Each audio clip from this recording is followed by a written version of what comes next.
Bonjour à tous, bienvenue sur Investir en crypto, j'espère que vous allez bien. Aujourd'hui on va parler de la crypto PancakeSwap. Elle m'a été demandée par une personne dans l'espace commentaire, je vais l'afficher juste ici son commentaire. Je vais vous faire une analyse purement technique pour cette crypto-monnaie-là, ce qui va nous permettre de savoir aujourd'hui où est-ce qu'on se situe, est-ce qu'on est sur un bon point d'entrée, et puis tout simplement quels seront les targets à aller chercher pour cette année 2022 qu'on va bientôt entamer. Donc c'est parti, on se rend directement sur le graphique de cette crypto-monnaie-là. Alors là aujourd'hui, vous le voyez, on est quand même plutôt bas par rapport à ce qu'on avait pu atteindre dans le passé. Maintenant, ce qui est intéressant de savoir, c'est de se situer et de savoir dans quelle tendance on est. Donc pour ce faire, on est en daily, on va rester en daily. On va tout simplement tracer des trendlines pour effectuer un support et également une résistance qui va nous permettre de définir notre tendance. Alors c'est super simple, ce qu'on va faire c'est que là on va un petit peu zoomer et on va prendre notre trendline juste ici. On va se positionner à partir de début novembre juste ici, on ne va pas prendre avant. À partir du moment où on voit qu'il y a un changement de tendance, ça se voit clairement. On va se positionner sur cette mèche là, on va étirer ça jusqu'aux prochaines mèches. On va faire en sorte qu'elles se touchent toutes plus ou moins de cette manière-là. Donc là, on a 3 touches. On voit une fois ici, 2 fois, 3 fois là. Et puis, on va en positionner une deuxième pour réaliser la résistance. Et on voit qu'on peut le positionner de cette manière-ci puisque en le faisant comme ceci, on voit que ça a été touché une fois là, 2 fois, et là une troisième fois ici. Donc on a deux trendlines qui peuvent se valider puisqu'on a 3 touches sur chacune d'entre elles. Et puis donc là on peut très clairement voir une tendance baissière pour la crypto du cake. Donc ça c'est fait, ça maintenant on sait qu'on est en tendance baissière. Donc ça veut dire qu'en fait dans les jours qui suivent on pourrait continuer tout doucement dans ce canal. Mais bon, on est quand même aussi, pour le Bitcoin, je vais vous montrer rapidement le graphique, également dans une tendance baissière. Donc c'est-à-dire que comme la plupart des altcoins se corrèlent à ce que la crypto Bitcoin fait, si elle se met d'un coup d'un seul à remonter et donc partir à la hausse, aller chercher la target des 60 000 $, on pourrait très bien voir la crypto cake faire de même. Donc jusque-là, ce qui serait intéressant de faire, c'est de s'orienter plutôt sur ce qui se passe sur le Bitcoin et également l'Ethereum et de savoir si on repart dans des tendances haussières pour ces deux cryptos-là.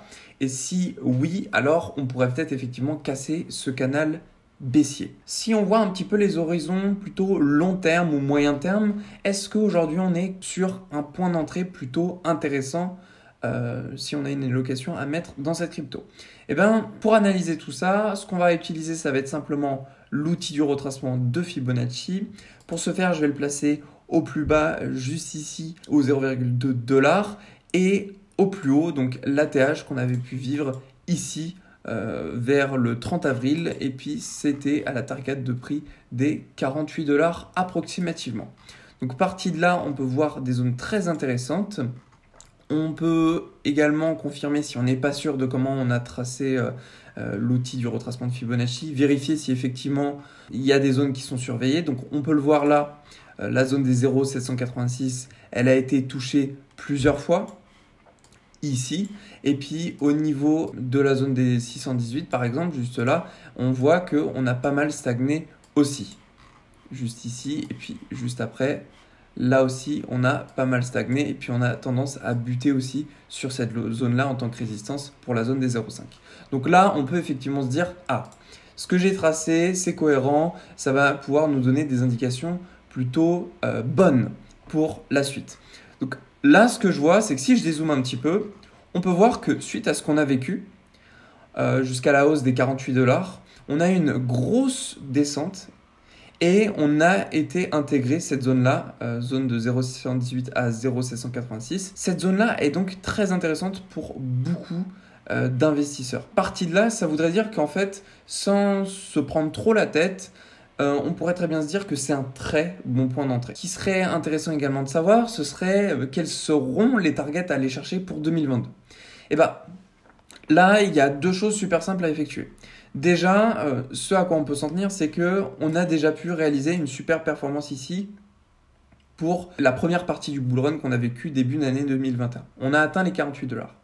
Donc ça veut déjà dire que si par exemple on voit le Bitcoin atterrir aux 100 000 $ et que ce plus haut, cet ATH qu'on a pu vu pour le cake, a atteint les 48 $ lorsque le Bitcoin lui était aux 55 000 $, ça veut peut-être dire que lorsque le Bitcoin sera à 100 000 $ et qu'on voit une proportion au niveau des altcoins, on pourrait donc au minimum aller chercher cette target-là.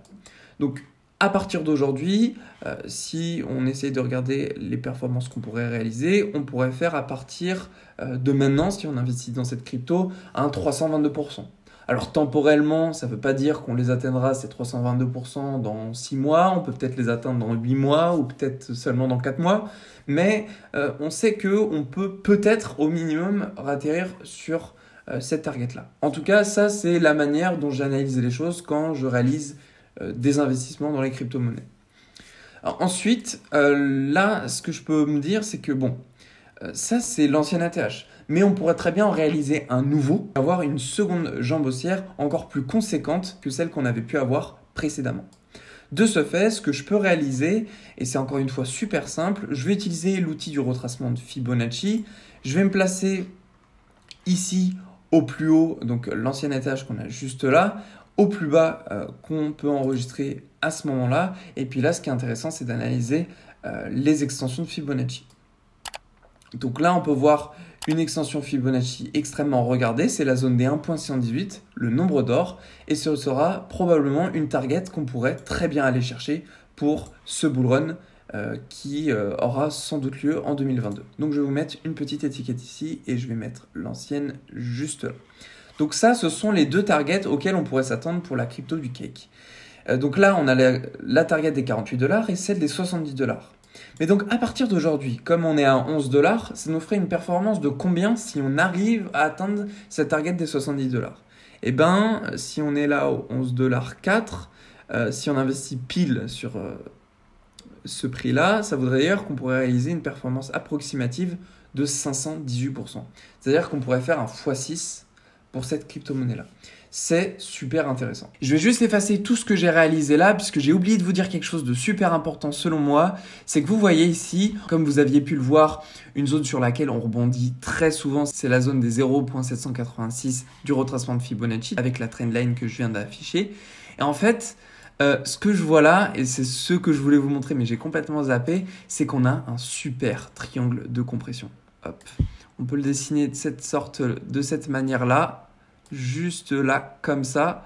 Et en fait, en voyant ce triangle-là, alors ça ne veut pas dire qu'on va le percer juste ici, mais en fait, je vois une corrélation extrêmement forte entre le moment où on se dit, tiens, le Bitcoin, dans les jours qui suivent, on va soit partir violemment à la baisse, soit partir à fond à la hausse. Et ça nous laisse toutes nos chances pour que cette crypto, avec le triangle de compression que voilà, donc cette figure de chartiste, repartir et casser à fond, soit à la hausse ou à la baisse. En tout cas, si je vois le Bitcoin repartir dans les prochains jours, partir à fond à la hausse, il y a de fortes chances que par rapport à ce canal qu'on avait tracé tout à l'heure, qu'on le casse littéralement à la hausse et qu'en même temps, on casse ce gros triangle de compression qu'on voit à l'écran.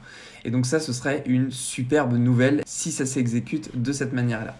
Bon, voilà, j'espère que cette vidéo aura pu vous servir d'indication pour les targets à venir pour cette année 2022. Je vous souhaite à tous une très belle journée, prenez soin de vous et on se retrouve dans la prochaine vidéo.